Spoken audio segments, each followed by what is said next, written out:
You're listening to the Author Inside You podcast, a weekly podcast designed to motivate you to finish writing a book, choose a publisher, and have your work build an audience.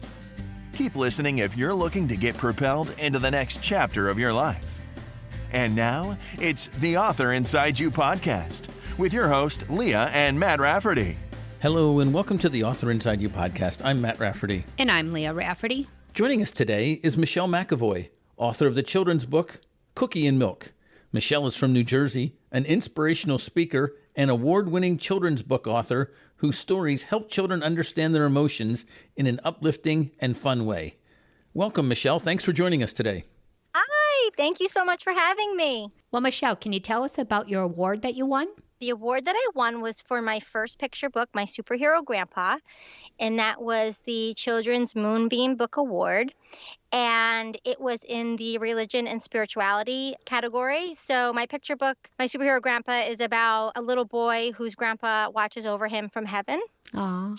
And I entered it into, so when you do the award, you can pick the category for your book to be entered and considered in, and I had entered it into the religion and spirituality category. So it won a bronze in that category, and I was super excited. That was my very first picture book. Yep. Congratulations, right off the bat. Yay! Thank you. And it was right next to the Pope's book, too. Oh, wow.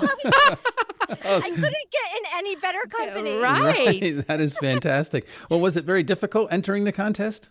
Oh, no, not at all. So Children's Moonbeam Book Award, they have it, it's yearly, and there is a fee. So some awards, there are fees that you do have to pay. So I just sort of warn people, I don't know, if the fee's way too high, I just question it. But Sure. This is a reputable award. I had done research and whatnot. So there is an application process, and then you send in an application with copies of your books, and then they have a panel that judges and makes the decisions, and then you get the announcement. I imagine that it helped a lot with the promotion of the book when you can say that you won an award. Yeah, no, absolutely. And I think it just sort of, I don't know, it sort of brings more legitimacy, so to speak, to your book, I feel like.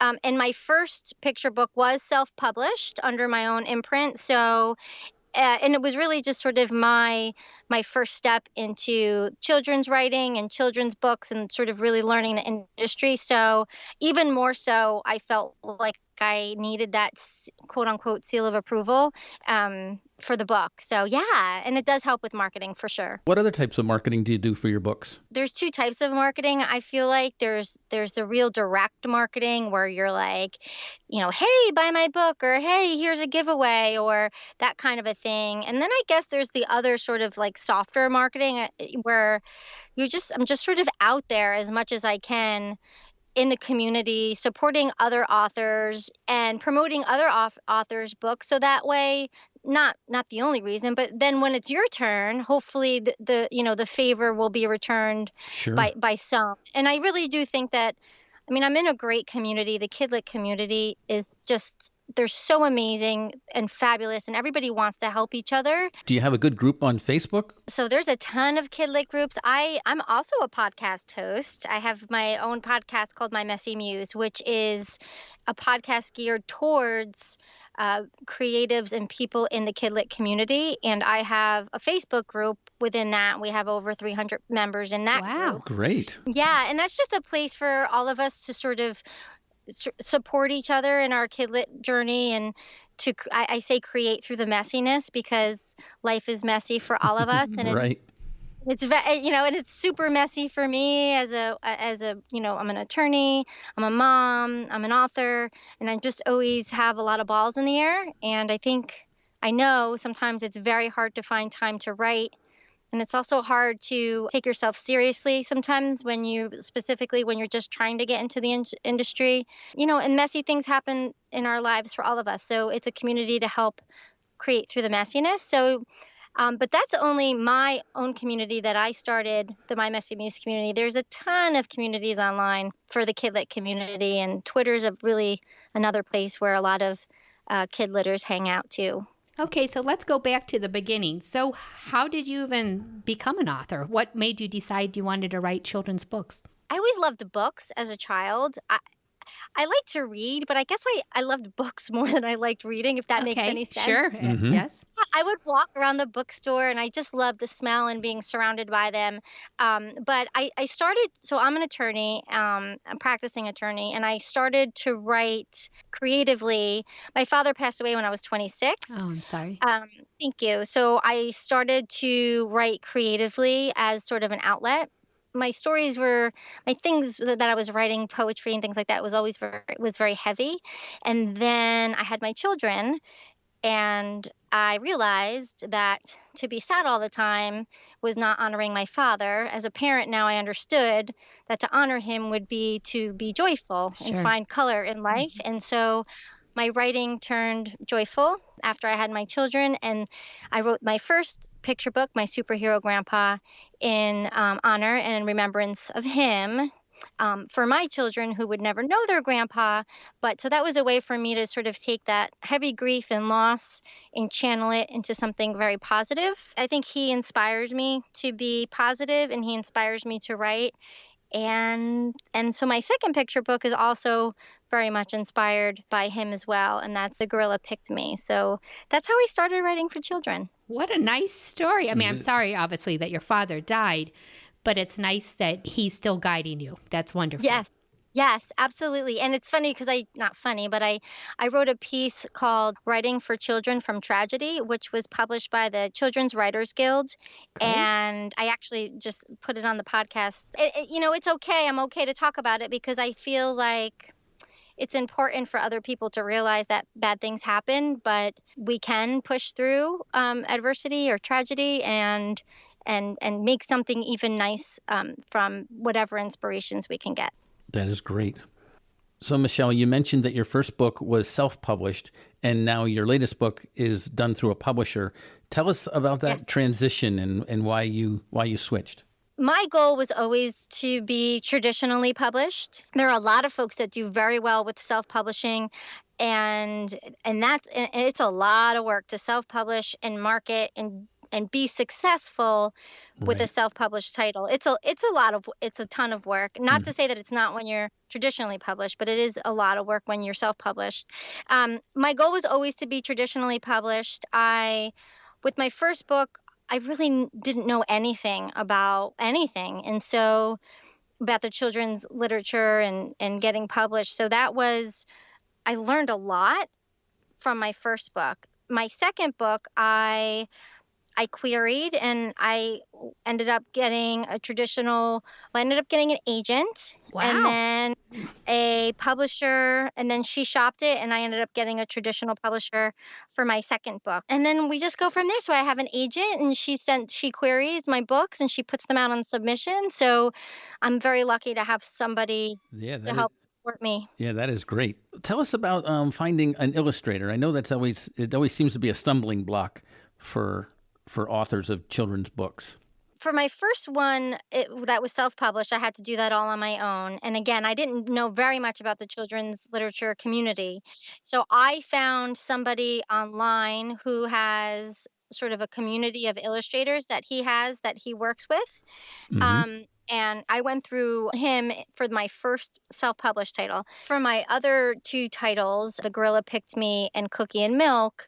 So typically when you're traditionally published, the publisher is the one who takes care of finding and hiring the illustrator. So that's Okay. something that the author doesn't have to be concerned with when they sell a manuscript to a traditional publisher. Oh, that's good to know. Right. And so you don't have to front the cost either, and you don't have to find them. The great thing, though, with a smaller publisher like Native Ink Press, who did my second book, and Cardinal Rule Press, who's doing my third book, is that sometimes with smaller publishers, you do have input about the illustrator and the types of illustrations you'd like and sort of your vision. And so that was fantastic because I had a lot of input in my second book, and I also had a lot of input with not only finding Jessica Gibson, who's a fantastic illustrator for Cookie and Milk, but also, talking about the illustrations with my publisher. Wonderful. So Jessica's drawings do look great in your book. How did your agreement work with her for her compensation? The illustrator's agreements are directly with the publisher. So the author doesn't is not involved in that at all. I don't know the terms upon which Jessica was hired by the publisher, but oftentimes it could be two ways. You could do a work for hire with the illustrator, which is where you pay a lump sum and they do the illustrations for you, or you can do an advance and a royalty schedule, just like you would do with an author. So Sure. there's different ways that publishers contract with illustrators. So, but I don't know the specifics about this, the Cookie and Milk illustrations Sure. and her arrangement with the publisher. So what about your writing process? Did it all come to you at once and you just could write the whole book, or did you work on it every day? We talk about two different types of people. There's like the pantsters, which like go fly by the seat of their pants, and then there's the there's the plotters. They're the plotters that like do an outline and all of that before they actually start writing. I'm probably a little bit of both. I'm probably a hybrid. I think that I'll develop an idea in my head and I'll mull it over so much. So I'm almost doing that outline in my head. But when it gets time to write, I really am a pantster. I kind of, at that point, I've thought about it so much. I know exactly how I want it to sort of operate. And I just write. I just put it all down on paper, as much as I can. And then I'll go back in and fix it and revise it 1,000 times. But for me, I just like to get something on the page, because a blank page, I think, for a writer is the scariest thing. Sure. So yeah, so even if I have scribble, it's better than having a blank page. And then I'll go back in and I'll probably redo the story 1,000,000 times before it gets to what it is. Even a 32-page picture book gets revised an awful lot more than you would think. Well, Michele, earlier you mentioned that you speak to a lot of teachers and librarians. How do you go about lining those up?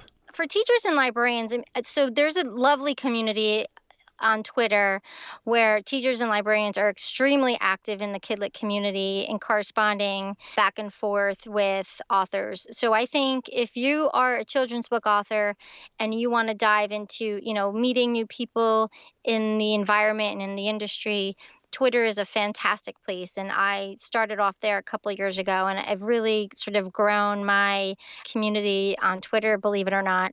There's also conferences called Nerd Camps. There's Nerd Camp New Jersey, and Nerd Camp is a collaboration between children's authors, not just picture book, children's authors and teachers and educators and librarians. So it's a fantastic way to meet and socialize and network with teachers and librarians that are interested in Kidlit, and also a way to sort of market yourself for school visits too, if you're going to nerd camps within your community, your physical community. So I do that, and I think it's just a matter of developing your own personal network. I mean, when you have young kids, you know a lot of teachers, Right. and they know teachers, and they know teachers. So it's really just a matter of just being a person and developing your natural community. Sure. Excellent advice. Thank you. Oh, you're welcome. So my superhero grandpa, did you hire an editor? So my superhero grandpa, I didn't. I did not. I edited it myself 1,000 times. Like back then when I did it, I didn't know the process. I didn't know the Sure. world, right? I think I love the book, and the book's done very well. Probably when I look at it now, I'm like, I might have changed, this, whatever, but Right. I did not have an editor at the time, but I did have a book designer and a professional illustrator. And I think words are, of course, very important for picture books, but also the illustrations are 50% of the story. So it's important, if you're going to self-publish, that you have very professional illustrations. Not, it's not. You probably don't want to have like your brother, Yeah, right. illustrator, do the pictures for you. It might be fine to give away to your family, but it may not be, it may not do that well on Amazon or Sure. barnesandnoble.com. Well, thank Right. you for sharing that with us, because it's part of the journey. And I think everyone needs to realize that it's a learning process. And Yes. like you were saying, you didn't know anything about writing a book, and then you learned. And I think that's wonderful. So thank you for sharing that. You don't have to be perfect. No one is perfect, but look this is what we accomplished by moving forward. So thank you. No, of course, absolutely. And then in the industry now that I'm, I guess more deeply into it, whatever you can say, I have an agent and eventually an editor, hopefully on each project, and they always give feedback, and you go back in and revise, and it's important too to have critique partners review it too before it goes even to your agent. So I have critique partners now where I'll send manuscripts to them, and they'll give me their feedback, and I'll do the same for them. And it's just good to have independent third party look at it, right? And they see Sure. things that you don't see, and they can open up your mind to other possibilities within your manuscript. So I highly recommend having a critique partner to share your manuscripts with. Right. That's excellent advice. This episode of the Author Inside You podcast is brought to you by Scribophile. Now, on Scribophile, there are all types of resources that you have access to when you join. Resources such as poetry tips. They have a poetry book camp, 10 ways to supercharge your poetry, and learning to love, or at least not hate, poetry. And some other interesting resources that you have access to when you join Scribophile, such as 5 tips to help you write that script. And there's a writing boot camp, writing wherever and whenever you feel like it. And one that I'm definitely going to be taking in the future, Let's Talk Grammar. Who couldn't use help with their grammar? If you're looking for publishing tips, Scribophile's the place for you.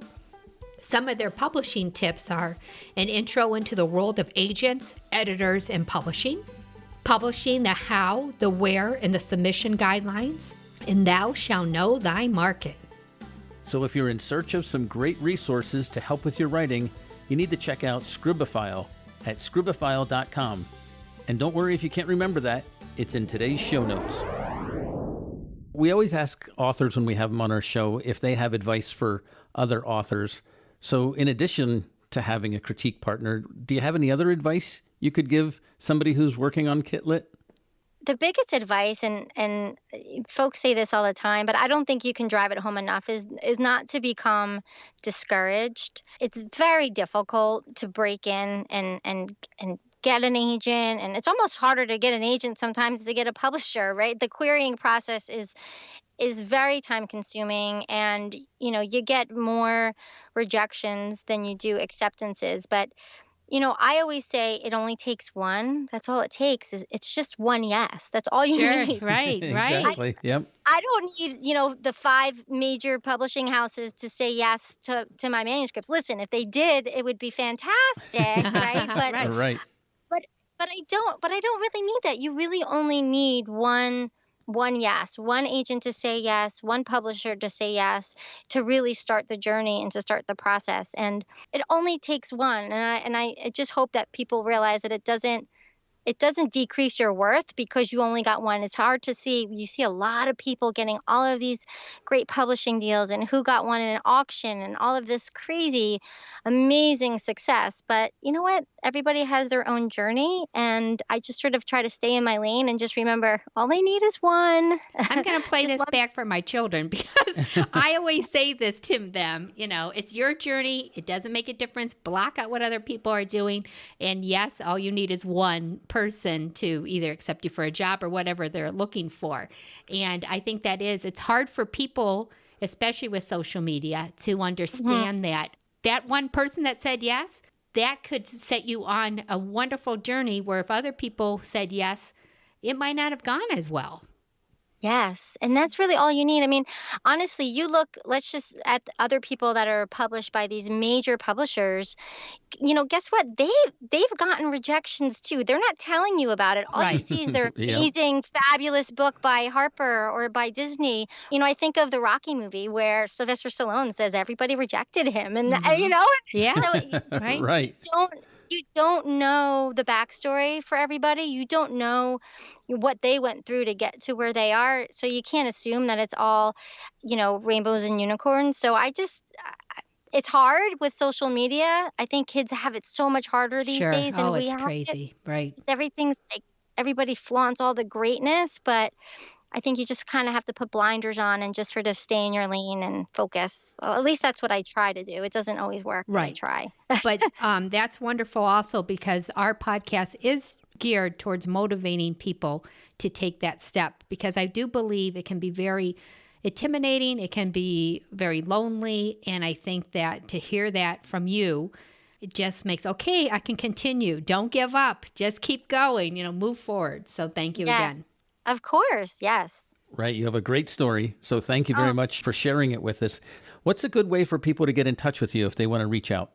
Ooh, I love for new friends everywhere. So new friends on Twitter, Instagram. I would love for folks to, I follow back, follow me, I'll follow you. I just love to support people in their journey.